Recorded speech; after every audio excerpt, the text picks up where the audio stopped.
أكبر الله.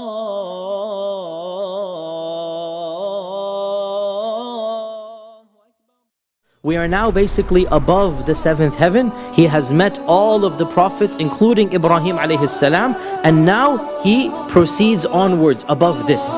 What is beyond this? He said, ثُمَّ رُفِعَتْ إِلَيَّ سِدْرَةُ الْمُنْتَهَى. And then I saw in front of me the Sidratul Muntaha. What is the Sidratul Muntaha? The Sidra is a type of tree that is known for its large branches, that it covers a wide area. It goes very vast, and it's known for its delicious fruit and sweet scent. And Muntaha means the very end.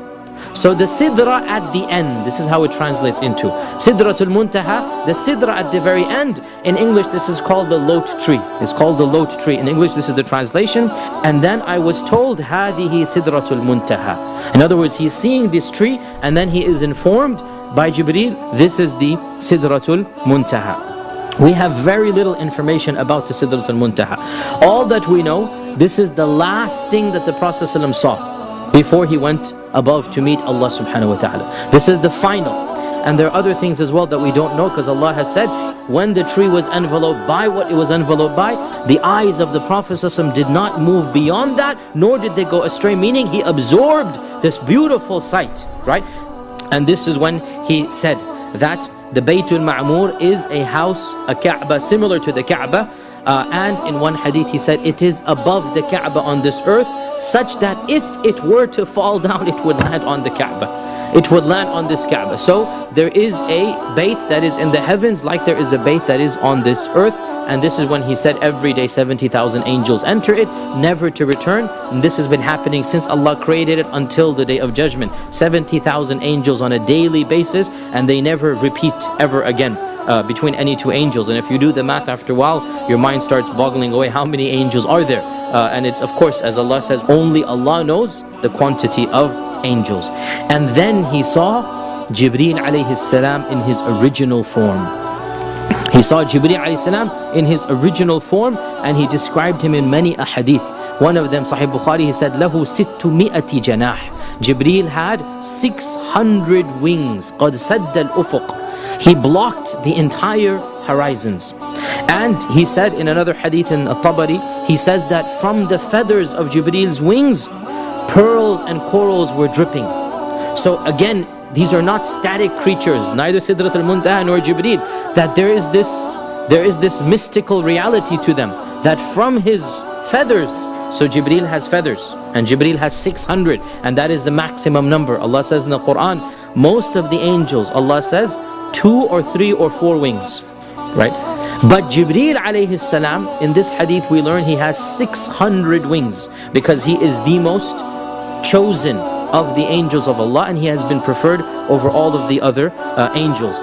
Ibn Mas'ud said, when he saw Jibreel, this is the reference in the Quran, he saw of his major signs, right? So what does it mean he saw of his major signs? Well, 3 things he saw one after the other at the highest level. Number 1, Sidrat al-Muntaha. Number 2, Baytul Ma'mur. Number 3, Jibreel. And every one of them is min ayati rabbih al-kubra. Every one of them is min ayati rabbih al-kubra. Then Ibn Mas'ud said the Prophet ﷺ was given 3 things. Number 1, the 5 salah. We're going to come to that. Number 2, khawatimu surat al-Baqarah, the ending of Surah al-Baqarah.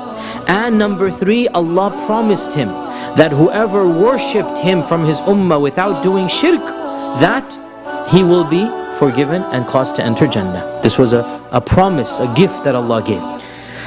It was then that the Prophet ﷺ went to the gist of Al-Isra, and that is the divine appointment.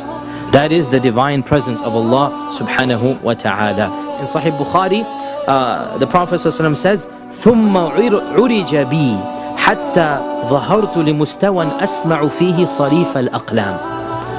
Then I was caused to ascend forth in the singular Not Jibreel brought me forward, because before that it was always Jibreel is bringing with me, and Jibreel tells me this is Sidrat al-Muntaha. Once he gets to Sidrat al-Muntaha, the Prophet ﷺ speaks in the third person that someone caused me to ascend, not Jibreel anymore.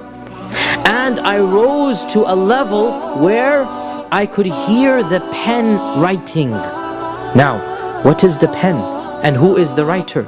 We know that Allah subhanahu wa ta'ala, as the Prophet ﷺ said, the first thing that Allah created was the pen.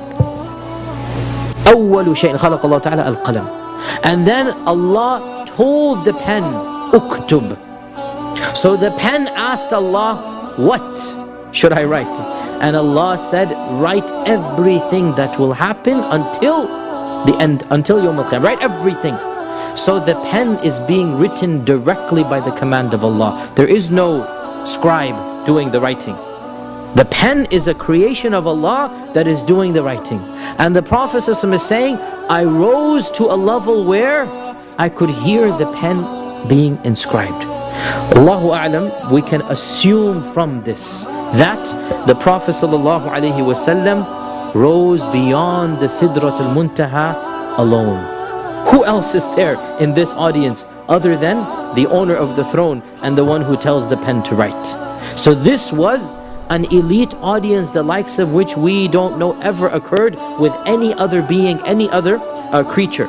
But we don't have any details about what was said except for the 50 salawat. بسم الله الرحمن الرحيم والنجم إذا هوى ما ضل صاحبكم وما غوى وما ينطق عن الهوى إن هو إلا وحي يوحى علمه شديد القوى ذو مرة فاستوى وهو بالأفق الأعلى ثم دنا فتدلى فكان قاب قوسين أو أدنى فأوحى إلى عبده ما أوحى ما كذب الفؤاد ما رأى أفتمارونه على ما يرى ولقد رآه نزلة أخرى عند سدرة المنتهى عندها جنة المأوى إذ يغشى السدرة ما يغشى ما زاغ البصر وما طغى لقد رأى من آيات ربه الكبرى أفرأيتم اللات والعزى ومناة الثالثة الأخرى ألكم الذكر وله الأنثى تلك إذا قسمة ضيزى إن هي إلا أسماء سميتموها أنتم وآباؤكم ما أنزل الله بها من سلطان إن يتبعون إلا الظن وما تهوى الأنفس ولقد جاءهم من ربهم الهدى أم للإنسان ما تمنى فلله الآخرة والأولى وكم من ملك في السماوات لا تغني شفاعتهم شيئا إلا من بعد أن يأذن الله لمن يشاء ويرضى إن الذين لا يؤمنون بالآخرة ليسمون الملائكة تسمية الأنثى وما لهم به من علم إن يتبعون إلا الظن وإن الظن لا يغني من الحق شيئا فأعرض عمن تولى عن ذكرنا ولم يرد إلا الحياة الدنيا ذلك مبلغهم من العلم إن ربك هو أعلم بمن ضل عن سبيله وهو أعلم بمن اهتدى ولله ما في السماوات وما في الأرض ليجزي الذين أساءوا بما عملوا ويجزي الذين أحسنوا بالحسنى الذين يجتنبون كبائر الإثم والفواحش إلا اللمم إن ربك واسع المغفرة هو أعلم بكم إذ أنشأكم من الأرض